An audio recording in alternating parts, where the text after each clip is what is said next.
Ces prochains jours, la Suisse doit lancer le pilote de son application de traçage du Covid-19.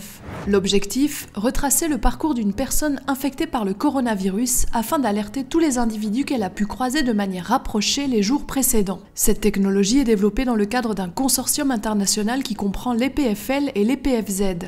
Elle a obtenu le soutien de l'Office fédéral de la santé publique et a été testée par l'armée. Quels en sont les avantages? Quels sont les risques liés à la protection de votre vie privée? Nous avons testé l'app.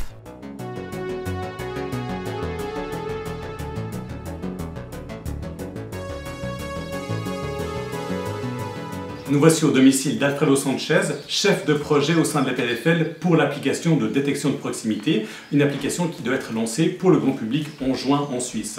Alors, Monsieur Sanchez, vous allez utiliser la technologie Bluetooth sans fil, qui n'a pas du tout été conçue pour cela à la base. Est-ce que vraiment on est sûr qu'elle sera utile? Alors c'était le challenge depuis le début, c'est pour ça qu'on a mis nos scientifiques dessus.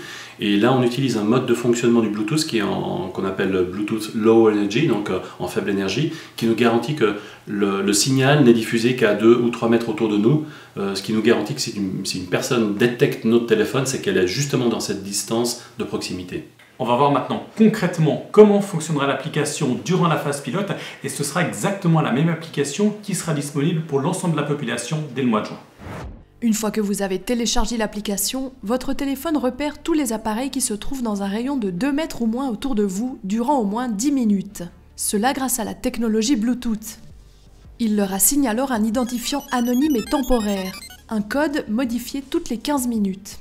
Ces informations sont stockées dans votre smartphone uniquement et non pas sur un serveur. C'est ce qu'on appelle une architecture décentralisée. Elle garantit une meilleure protection des données qu'un système de stockage classique sur un serveur.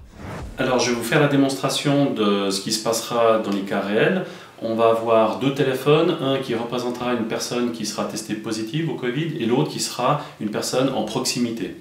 Je vais prendre le rôle du médecin qui a reçu les résultats positifs du Covid et qui va demander un code de sécurité à transmettre aux patients détectés positifs pour qu'ils puissent s'annoncer de manière volontaire au travers de son application.